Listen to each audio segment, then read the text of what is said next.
ఇంకొకటి మీరు మాటల్లో మాట్లాడుతున్నప్పుడు జన్మలు ఉంటాయి అని చెప్పేసి అన్నారు. మనకి పూర్వజన్మ గుర్తుండదు. భవిష్యత్తులో ఉండే జన్మ మనకి తెలీదు అని చెప్పేసి. నాకు ఆ సందేహం ఉండేది నిజంగా జన్మలనేటివి ఉంటాయా? అసలు మనం చనిపోయిన తర్వాత మన ఆత్మ ఎక్కడికి వెళ్తుంది అని చెప్పేసి ఈ చేసిన సందేహం ఉంది గురుగారు. కర్మలను బట్టి హ్మ్. స్వర్గ నరకాలలో కొంచెం అనుభవించి హ్మ్. ఆ బ్యాలెన్స్‌ను మళ్ళీ ఇక్కడ తీసుకొని కనీసం ఈసారన్నా రెక్టిఫై చేసుకోరా, హ్మ్. నువ్వు ఇంతకుముందు పూసుకొనొచ్చిన బురదను కడుక్కోరా అని మళ్ళీ మనకు జన్మ ఇస్తాడు. హుహు. అందుకే జంతువునాం నరజన్మ దుర్లభం అని అంటాం. హ్మ్. అది ఏ జంతువుగానో పుట్టిందో ఆ జంతు లక్షణాలతోనే ఉంటాం. ఆ చిన్న కాలం మాత్రమే బతుకుతాం. హ్మ్. లేదు ఆ జంతువు యొక్క వయస్సు ప్రకారం లాంగ్‌గా ఉంటాం, బతుకుతాం, పోతాం. హ్మ్. అనేక జన్మలు మాడతా ఉంటేనే వచ్చేది ఉత్కృష్ట మానవ జన్మ అంటాం. హుహు. అన్ని జంతువులలో వీడు ఒక జంతువే, 2 కాళ్ళ జంతువు. హ్మ్. హ్మ్. జంతువునాం నరజన్మ దుర్లభం అన్నాడు. అంటే అన్ని జంతువుల్లో ఈ నరుడు జన్మ ఎత్తడం దుర్లభం అన్నాడు. ఆహా! అటువంటి జన్మ దొరికినాక దీన్ని సార్థకత పరుచుకోవాలి.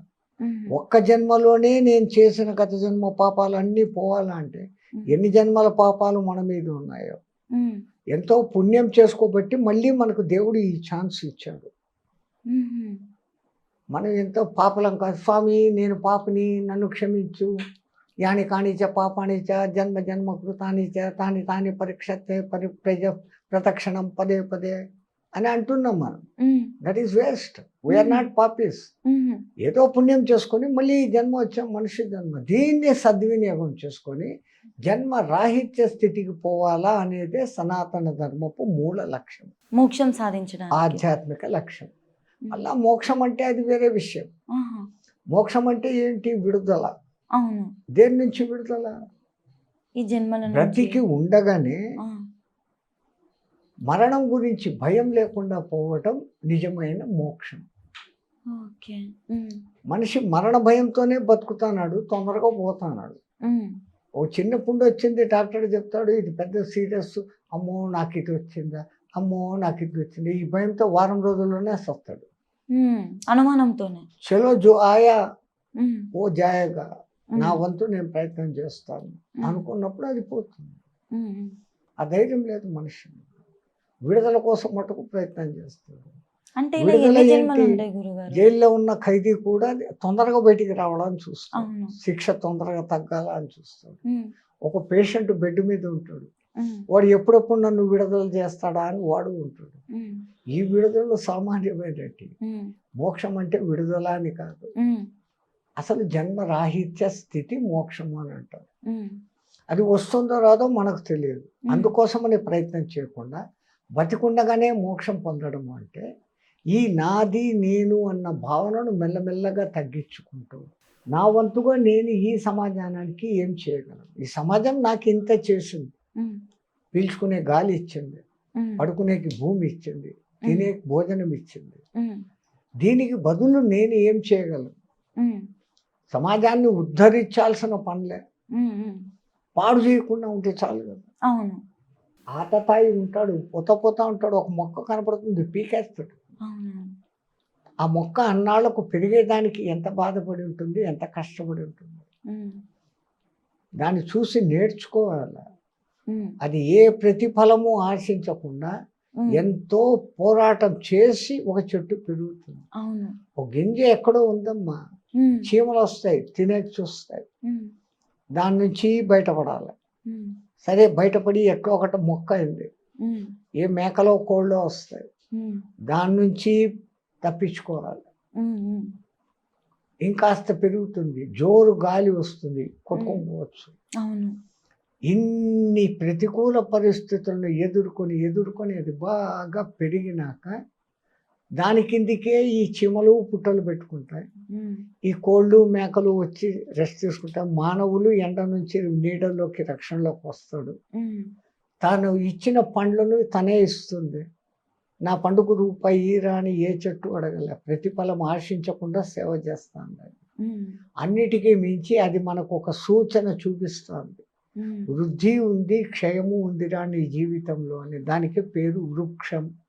హ్మ్. वृक्षम अने पेरू अब्रिवेशन वर्ड, लाइक आपने बीए करके जब बोलते हैं दादा, బిఏ అని అంటారు కదా, ఉమ్. బిఏ అంటే ఏమిటి? Bachelor of arts. అంతే ఫుల్ అట్లా ఫామ్ లాగా. వృక్షం అంటే వృద్ధి క్షయం ఉందిరా. ఉమ్. నువ్వు ఉన్నప్పుడు ఉన్నట్టుగానే లేవు. ఉమ్.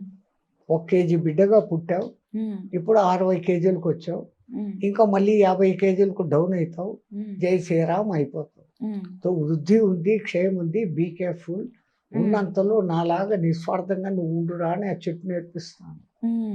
నీడ ఇస్తున్నాను, నాకు పైసా అయ్యని అడుగుతా లేదు. అవును. పండ్లు ఇస్తున్నాను, నాకు పైసా అయ్యని అడుగుతా లేదు. ఉమ్. ఉమ్. తాను బతికినంత కాలం అందరికీ సేవ చేసి తన వయసు అయిపోయినాక ఉమ్. ఆ చెట్టు చచ్చిపోతే 3 అవుతుంది, ఉమ్. ఉమ్. అది చిగుర్చదు. ఉమ్. అప్పుడు కూడా అది మనకు కట్టెలుగా వాడబడతాను. అవును. పైదాయిష్య లేక ఘర్షణతో మొదలై పెరిగి పెద్దయి ఇతరులకే ఉపయోగపడుతుంది చివరి వరకు. ఉమ్. అది వృక్షాన్ని చూసి మనం నేర్చుకోవాలి. అవును.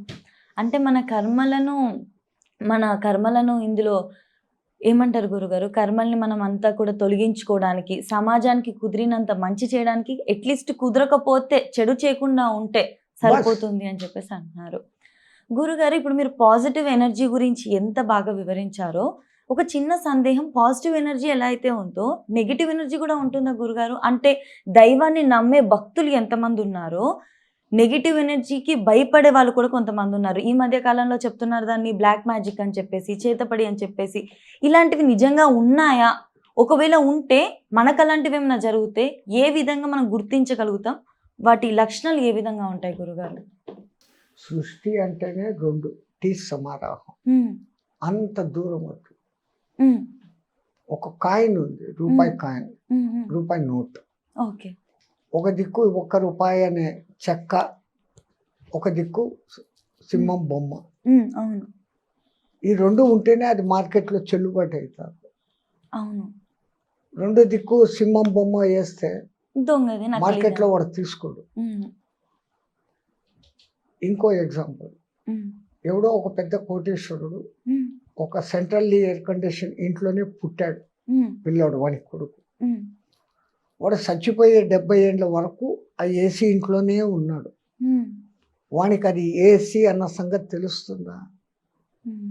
ఒక్కసారి ఎండలోకి పోయి వచ్చి అబ్బాయి ఆ ఎండలో అల్లాడిపోయానని ఈడ ఫ్యాన్ వేసుకొని ఆహా ఎంత బాగుంది అంటున్నాం.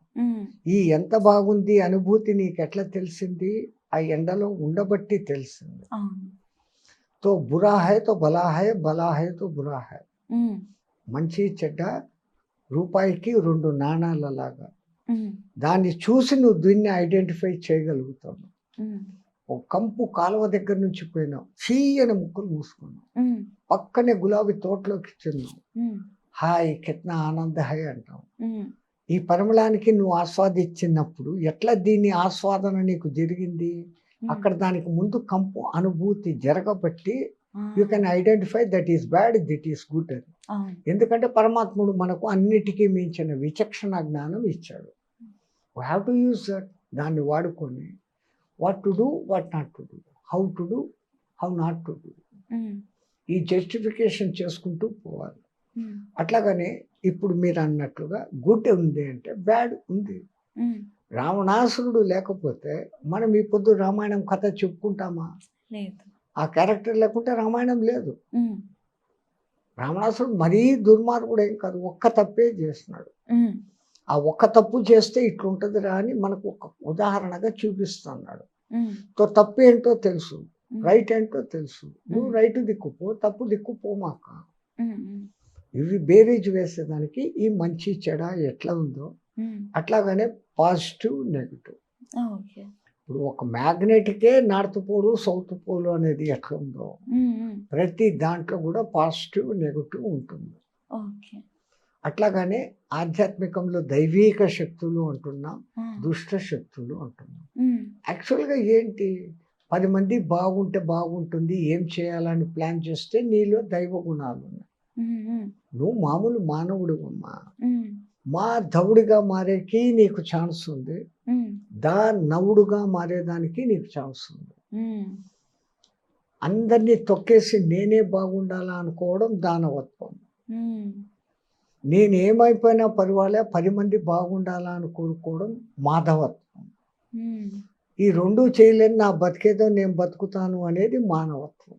ఉమ్, రాక్షసులు ఎక్కడో లేదు, దేవతలు ఎక్కడో లేదు, ఉమ్, నెగటివ్ ఎక్కడో లేదు, పాజిటివ్ ఎక్కడో లేదు. Um, both are in your thinking. ఉమ్, నీకు మంచి అనిపించినప్పుడు అక్కడ ఎంత ఇదిగా ఉన్నా నువ్వు అక్కడ రిస్ట్రైన్ చేసుకొని ఉంటావు. ఉమ్, నీకు అది ఇష్టం లేని చోట అద్భుతమైన రాజమహల్లో కూర్చున్నా కానీ బయటికి పోతామంటావు. Um, everything depends upon your brain. అవును. ఆ రెండు పుడుతున్నవి ఇక్కడనే. ఉమ్, ఆ రెండిట్లో ఆ పుడుతున్నట్టు ఏంటివో జస్టిఫికేషన్ నీకే తెలుసు. Um, um, you have to behave it according to that. దాని ప్రకారం నువ్వు నడుచుకొని పోవాలి. Um, after knowing it is bad you leave it. ఉమ్, దాన్ని వదిలే. ఉమ్, जो अच्छा है उसको पकड़ के चलो. ఉమ్, అదే ఆయన తులసిదాస్ అంటాడు, ఉమ్, చందన ఛేదే తరు సురభిత కమల కుఠాయ్ సాధు ఐసా హోనా చాయే కి జైసా సూపు సుభాయ్. చందనపు చెట్టు అడవిలో ఉంటుంది, ఉమ్, దాని ముందు గొడ్డలతో కొట్టి కొట్టి కొట్టి కింద పడేస్తుంది. ఉమ్, అంత పెద్ద చెట్టును తేలాక ఉమ్, రంపంతో చిన్న చిన్న ముక్కలు చేస్తారు. ఉమ్, ఉమ్, ఆ ముక్కల్ని ఇంటికి తీసుకొని వచ్చి బండ మీద వేసి నీళ్ళు వేసి అరగదీస్తారు. ఉమ్, అంత దాన్ని హింసిస్తే ఆ చెట్టు నీకేమిస్తుంది? ఆ గంధం, ఉమ్, చల్లదనాన్ని, మంచి వాసనను నీకు ఇస్తాను. అవును. గొడ్డలతో కొట్టినావు, రంపంతో నరికినావు, బండ మీద వేసి రుద్దినావు, ఉమ్, ఎట్నా కన్నకే బావచ్చు. ఉమ్, వాటి తనలోని మంచితనాన్నే ఇస్తాను. అవును. ఒక శాపం పెట్లే, ఒక తిట్ల అవును. బియ్యము ఉంటుంది. ఉమ్, అది పొట్టు పైన గెలుపుతుంది. ఉమ్, తో ప్రతి సంఘటనలలో మంచి చెడుల్లో చెడును వదిలే ఉమ్, మంచిని పట్టుకో. ఉమ్, ఒక బుక్ చదివావు, ఉమ్, ఆ బుక్లో ఎక్కడో ఒక చోట సంథింగ్ ఏదో కూని కథ సెక్స్ సంథింగ్ ఉంటుంది, ఉమ్, ఉమ్, బట్ ఒక మారల్ కూడా ఉంటుంది. Um. Take that moral, leave that behind everything. అంటే ఇప్పుడు ఫర్ ఎగ్జాంపుల్గా ఉదాహరణకు చెప్తున్నా గురుగారు, మన ఇంట్లో వాళ్ళు బాగుండాలని మనం వెళ్ళి మొక్కుకుంటాము. ఎందుకు? ఆ పాజిటివ్ ఎనర్జీ వాళ్ళపైన ఉంటుంది, దేవుడి అనుగ్రహం వాళ్ళపైన ఉంటుందని నమ్మకంతో మనం మనకి ఇష్టమైన వాళ్ళ గురించి దట్ ఈస్ మొక్కుకుంటాం. Thought power. ఉమ్, మనం నిజంగా మనస్పూర్వకంగా అవుతుంది అవుతుంది అవుతుంది అంటే ఉమ్, అది అవుతుంది. That is positive thinking. అవుతుందో కాదో, నా చేత అవుతుందో లేదో అనుకుంటా ఉంటే you cannot able to do. చాలా చక్కగా వివరించారు గురుగారు. మాకున్న అన్ని సందేహాలని చాలా బాగా వివరించారు గురుగారు. ఇదంతా మా గురు కటాక్షం తల్లి, మాదేం లేదు. మా మహంత్ గురు మహారాజ్, మహంత్ హిమాలయ గిరిజీ మహారాజ్ కరుణా కటాక్షం. జై శ్రీరామచంద్రజీ.